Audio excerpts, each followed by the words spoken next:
Hello, everyone, and welcome to the Industry Matters podcast presented by VGM. Each episode, we feature conversations with leaders, innovators, advocates, and everyday people who are working to strengthen patient care, support business operations, and shape a sustainable future for the DME POS, CRT, home access, and broader home healthcare space.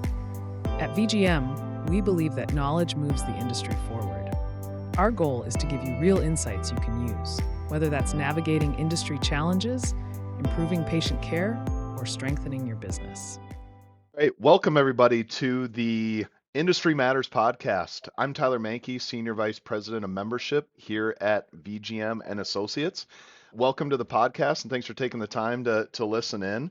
I am joined here by two of my favorite people in the industry, a couple folks from Huntington National Bank. You guys are located up in Minneapolis specifically, but you guys are all over the country from what I understand. Gene Richtsmeier and Michael Berling, thanks for joining us today.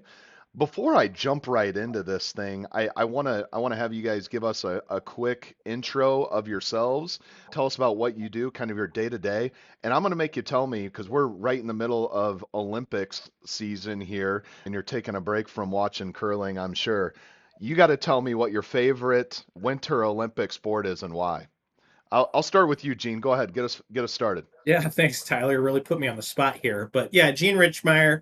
I've been in the business banking space, supporting small to medium-sized businesses for the last 15 years or so. My verticals are really helping clients with access to capital and then cash management, working with businesses of all sizes from startup to 50 million revenue or so. As far as Olympic sport is concerned, let's bobsled. I love the bobsled team. So, I'm cheering for the Jamaican one and the USA one. Awesome. People on both sides. That's great.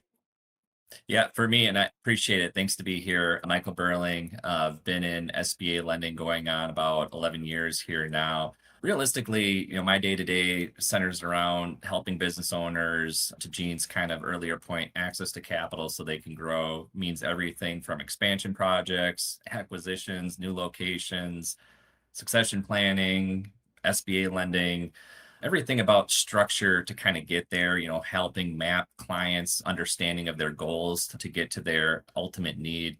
Every business is a little bit different, so we focus on tailoring solutions rather than fitting a one-size-fits-all approach. In terms of my favorite Winter Olympics sport, it's actually going to be surprisingly, and this is just going to be a growing up thing, but it would be figure skating. And it's just because growing up, and I can't remember the name of the figure skater, but my grandparents, whenever I'd go over to their house growing up, would always watch figure skating, and there was this male figure skater that would end every routine with a backflip.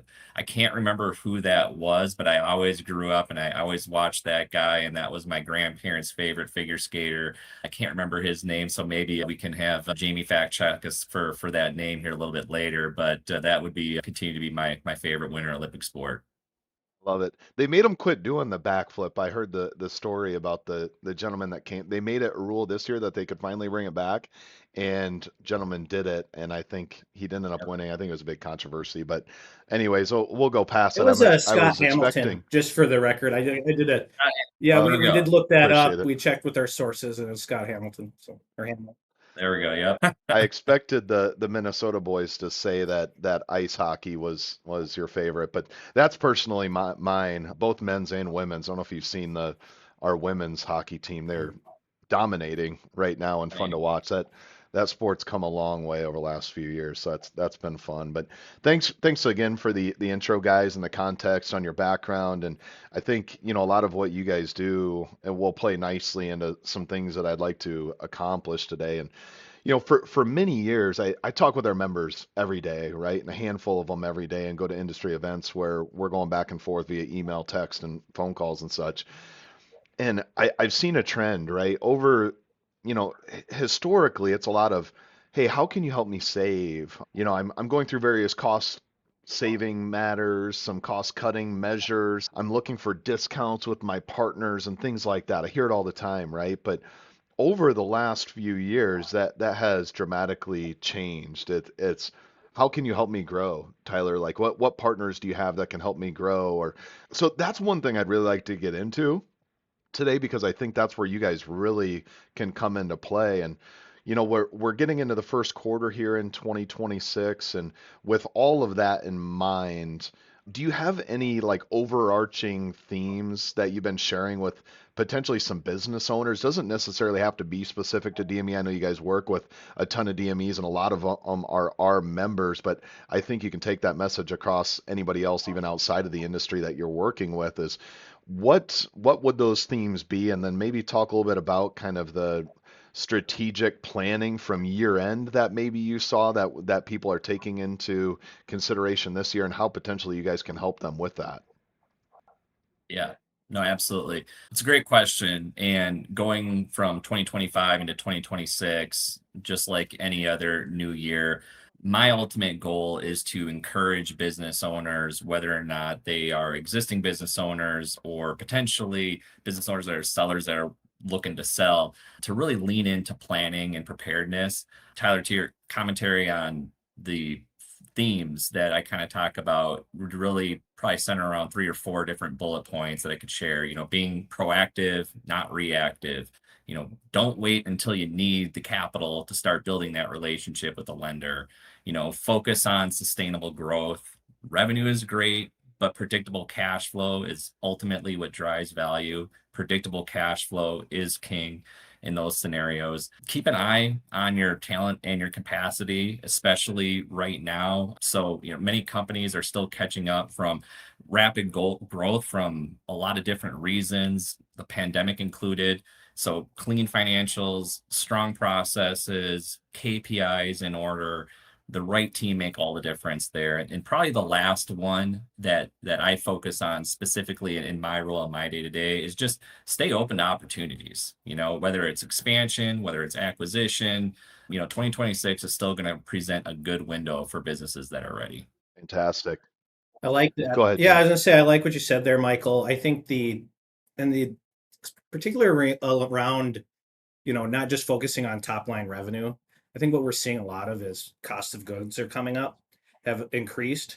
And if you're just focused on that top line number and just trying to push revenue, we've seen it where, folks are losing money, but they're doing more revenue than they've ever done before because they don't really have a good handle on what's going on with their COGS. So I think that's just understanding that, there's in a lot of spaces it's an inflationary environment. So getting your arms around that and seeing like, okay, don't cheap yourself out and end up working for a loss on a project, right? Because you do too much of that. I mean, it's not a capital raise thing. It's a business. It's how you're operating. It's causing some of those issues because the environment's changed.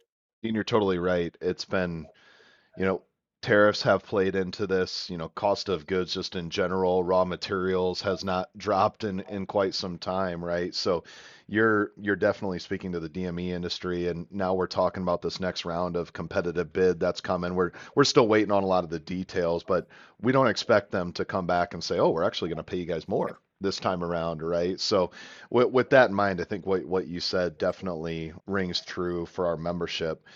One thing that I've heard quite a bit, and this isn't new to me, I've been hearing this for years, but when I go and talk about potentially a solution like yours to our membership, that's my main job, is talk with the members, understand the pain points and how can we help, whether it's something that we build ourselves here at VGM or we partner with a company like yourselves to build, a really great resource. And one common theme for us is, well, hey, I've got my local partner, maybe it's a local credit union, and the gentleman that I work with is actually my neighbor down across the street, and I just really like working with the local guy. I've worked with him for 20 years, and he's been good to me. I don't want to leave him, but I also understand the conveniences and the technology enhancements of working with a larger organization like yourselves. Can you go into a little bit of that and kind of talk to me about the process and the convenience of working with Huntington National Bank on some of these things, and how you typically navigate those conversations? Yeah, that's a good question, Tyler. And I think realistically, I know I can speak for myself and Michael. We're never trying to, if somebody's got a great relationship with somebody, great. But I do think it's important to have not all your eggs in one basket and have partnerships elsewhere as well, right? Banks' appetites change. Maybe that person you worked with for all these years retires. Maybe their bank gets acquired. Who knows, right? I think it's important to have a good national partner and a good local partner. Whenever people bring that to me, I that's great. I think it's important to understand what, like the medical space, the banking space is no different. Everybody specializes in something different, right? And they have different capabilities. So understanding, okay, what your local partner does really well, and then having a conversation with whether it's Huntington Bank or whoever, a national partner, and like, okay, what kind of projects do you guys like to work on? And are you interested in XYZ? I mean, it's just like I even can think of my own personal experience. Like growing up, my mom was really ill. We had our local doctor that we worked with, but when we had some larger projects, we had to go to the Mayo Clinic. We need a national partner too, right? So I mean, it's just your financial health and well-being is a lot of that. There's some similarities there. So I think it's important to be connected. I applaud you that you're trying to connect people with different partners within the industry. So there's things in particular to kind of that we do particularly well is we have specialized verticals, especially in the SBA space. We have like dedicated SBA lenders like Michael. All he does all day, every day, works with SBA. He's going to be working on he's seen a lot of these files and he has different experiences he can draw from. So maybe a second opinion from someone like that would be great. Maybe we're comfortable with doing additional projects, maybe in other states and other areas. Maybe their local bank's not comfortable with that. So maybe they need someone who can help them scale differently, right? So you need to have it's important to have good second opinions. And then if you reach to a certain point and you're like, okay, but now I need certain technology features, certain sweeps, certain treasury, certain ERP systems, certain things that will help them scale and grow and collect their payments better. Okay, well, maybe you need a national partner with that because our system will integrate appropriately. And the small partner that they just don't have that in place, right? There's nothing against what they're doing. Michael and I will tell you, like when we look at a deal across our desk, we can tell you when something's probably, this probably makes more sense for a smaller bank. Like they're going to really like this kind of deal. And then this is probably going to be much more appropriate in our space. And I think the more friends you have in the industry, the better, right? So I think, banks are offering access to capital and appetites change. So to be able to have those partners and you connecting people, I think it's a good thing. Great point, Gene. And yeah, there's definitely an opportunity to potentially work with both. And I think you guys will be really honest in those situations where, hey, this is maybe something your local guy can handle, but we'd love to take everything else, or we may actually be better at this. So let's both, kind of look at this deal together and ultimately make the right choice for your business. I appreciate that feedback. And going back to some of the conversations I've had with some of my members, and I know there's also been times where I've, been able to kind of hand off and broker conversations between you and members at some of our industry events. One thing our members really love to hear is sometimes other stories of potentially you working with their peers or other members or other like size companies doing the same thing, whether it's, respiratory oxygen, CPAP, complex rehab, home access, really anything that we're involved in, right? Do you have any, or I'm sure you do, please, if you could, maybe go into some success stories of working with some of our members that our other members would love to hear. Yeah, we've done quite a number of different projects in your guys' space and with members and outside of that. Particularly, we've done some balance sheet restructuring. So it's like, okay, I've had loans with XYZ. What else is out there? Oh, wow, you guys are able to help with this while giving us additional capital. So we've done a lot of balance sheet restructuring. We've helped with some of those projects. Expansion projects, like, okay, we want to open second, third, fourth location. How do we do that? We've provided information on how to do that, and we've executed on those projects on a number of them. And then real estate. We've done a number of real estate deals. Like I want my next location. I've been here's a common scenario, right? I've been leasing the space for X amount of years, and now we're ready to the the seller of the owner of the building. He just wants to cash out. He's just done doing the maintenance and all this kind of thing, and we need he's given us the first, because we've been here so long, we have the first right to be able to purchase this building, and we want to do that, so we've executed on those projects. So it's a huge range of different things. We've helped a number of startups, like, hey, we're going to do our own company, and we're going to just start fresh, and we're just getting into it. We've worked on a number of those, and we've educated people on how to do that. It's not even necessarily executing on a deal as soon as they brought the idea to us. The first 30 days, a lot is very educational, like, okay, this is what's going to take for you to get from A to B, and what we're going to want to see, right? And they're like, okay. Sometimes it's like, okay, that's right, I'm not there yet, but now I know the truth of what I need to do and how to get prepared, and then kind of move forward. The other thing we're seeing is we have a number of existing companies, people are looking to retire, so we have a lot of that happening right now, and looking at employees who want to purchase.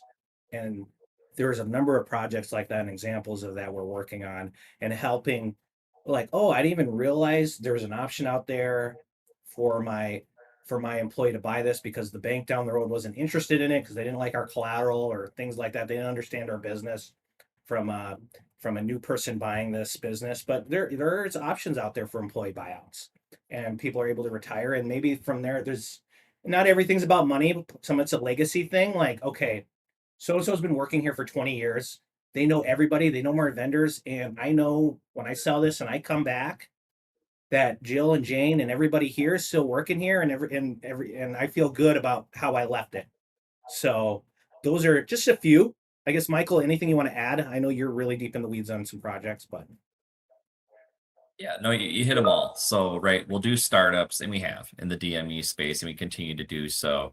Acquisitions and partner buyouts, currently in process with those as well.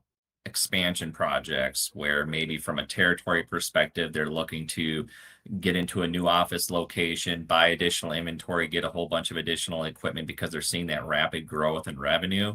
We're doing all of those projects here, and it's an excellent opportunity for members specifically to kind of reach out and really ask the question, what is available to me? And hopefully this helps, because from a day-to-day perspective, to kind of go back into my train of thought there, it's just every day we're looking at opportunities for individuals and business owners for that access to capital. And I know that it's such a broad thing to say, but Gene, I think, hit the nail on the head with the whole kind of narrative that he provided on what we've done, because these are real life examples of acquisitions, real life examples of, hey, this business that I've grown, that's my baby, to Gene's point, is my legacy. I don't want to sell it off to private equity, or maybe it's put into a portfolio, and my on staff CPA bookkeeper is now going to be a part of this other outside group. And that's not to say that that's necessarily a bad thing, because there's different reasons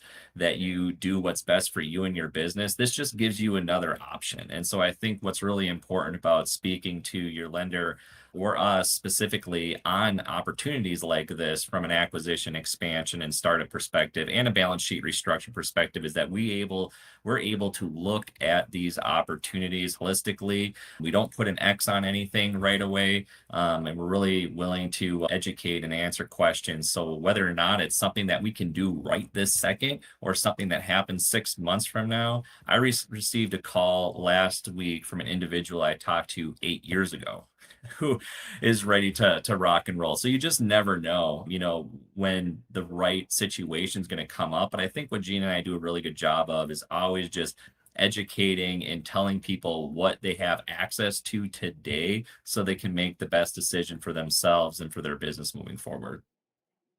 Mergers and acquisitions, M&A, it's a hot topic right now. I hate seeing our members sell, right? Selfishly, I hate to see it, but I know it's a reality. It's going to happen.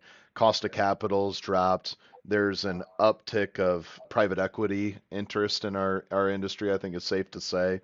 Is there maybe some, tips, tricks, or advice that you can give to a company that's maybe preparing for one of these, events in their business? Yeah, I think for sellers, the biggest thing, and this is the free advice that you probably get if they, chatted with a broker in any space specifically, is clean, accurate financials, you know, period. I think that's the easiest path to least resistance, especially because buyers and when banks are involved, they're not just buying a business, they're buying the income the business generates. And so for businesses, we're really looking at buyers understanding the seller's business. And to do that, they need to understand the cash flow of the business. You can't do that without clean and accurate financials. Not just looking at top line revenue, kind of going back to the earlier comment, revenue is great, but ultimately it's the predictable cash flow that's king, and that's what buyers want. So when sellers are looking to potentially sell, they need to show that predictable cash flow cycle. They're not just, we have a lot of sales, we have a lot of revenue, but maybe we have some bookkeeping issues and expenses that we could have tidied up here over the last 2 to 3 years. Start now with it. This is something that, while you certainly can sell off of a trailing 12, you're always going to get more if you show consistent historical predictability in that trend. So if you're looking for this to be a long-term solution, don't start now with the expectation that you're going to hit the multiple that you're looking for 12 months from now. This is something that should be truthfully at minimum a 24-month process, but ideally, a 3 to 5 year kind of journey, so to speak. So have a strong team around you, make sure that when it comes to those clean and accurate financials, that you have your accountant, your attorney, your own bank lender specifically, chatting with one of us. When you're buying or selling, early conversations help.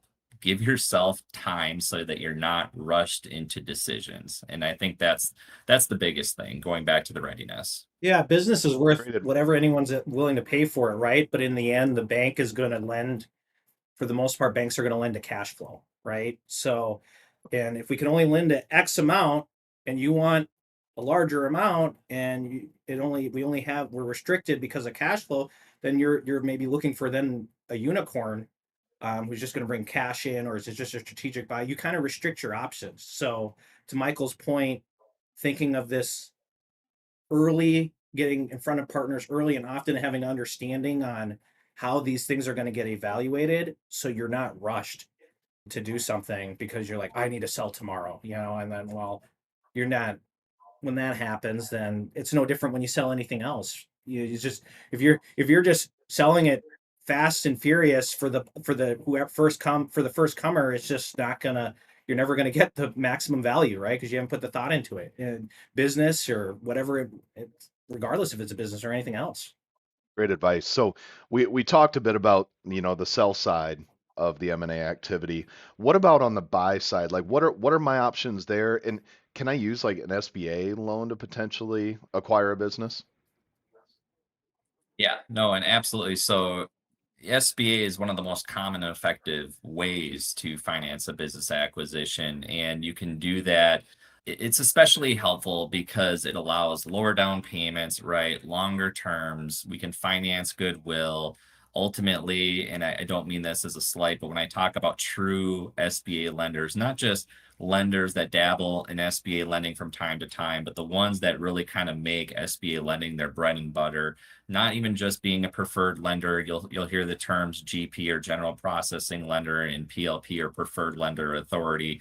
PLP status is one designation. It doesn't necessarily mean that they fully understand the whole SBA process and that they're kind of willing to take on the risk of a larger volume type lender that does a lot of M&A type transactions. And that distinction is important because collateral does come into play in a lot of lenders' minds, whether or not that is a local community bank, a regional bank, a credit union, a non-bank lender, any type of institution that's financing a deal, particularly in the DME space as well, is going to look to find out, is there capital that we can, or collateral rather, that we can latch onto? And for an SBA loan, we can just finance the goodwill. So finding that good partner that's willing to finance predominantly in situations like this pretty much all goodwill is super important. And we get a built-in working capital along with that. So I typically try and tell buyers that when you place in an offer that it should be expected that net working capital, normalized levels of net working capital is included in the purchase price. And that can be a hot topic of controversy depending on the size of the business.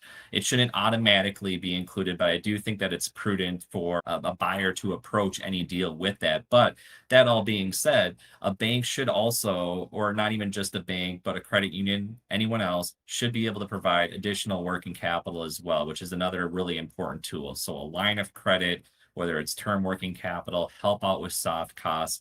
The 7A program is a very flexible tool, and it's often the difference between a deal happening and not happening. Great information, guys. So say I'm interested. How do I get a hold of you? What are my next steps to kind of get the ball rolling with Huntington National Bank or yeah, either of you two personally? Yeah, it's pretty easy. Really, Michael and I are paid to just talk with people and make sure they're aware of what's available. So they can reach out to us directly. I'm gene.richmeier@huntington.com, or I'll have my phone number here at the bottom as well. So it'll be easy to feel free to reach out to me directly or Michael. We're a team. So, and I think the big caveat to this in the end is probably one of the most important pieces of relationships just really matter when it comes to these deals. So forming good relationships, whether it's with us or whoever you're working with, is going to help you in long term as you look at your next steps. Yeah, no, that's important. And for me, same, right? So Gene and I, we operate as a team, same situation. Phone number can be included, michael.berling@huntington.com. I don't know if this will make it into the podcast, but relationships do matter. My kids call Gene Uncle Gene. You know, we're best friends in real life, and at the bank. So if you stay to the end of the podcast, that's the little nod for the day. But no, I mean it's really important for us to build these symbiotic relationships with our clients, talk with people, give them the good advice, so that again, if they are listening to this now or 8 years from now, they know who to contact because this is all we do. Stuff. Well, guys, appreciate all the great information and thanks for taking the time for us and anybody still listening as well. You can get a hold of myself and I'm happy to make any connections too. So you've got a handful of ways to get a hold of us and we'll make sure that you're very well taken care of. But Gene, Michael, always a pleasure seeing you all. Looking forward to seeing you again in person here soon and take care and have a great rest of your day. Thank you. Thanks, guys.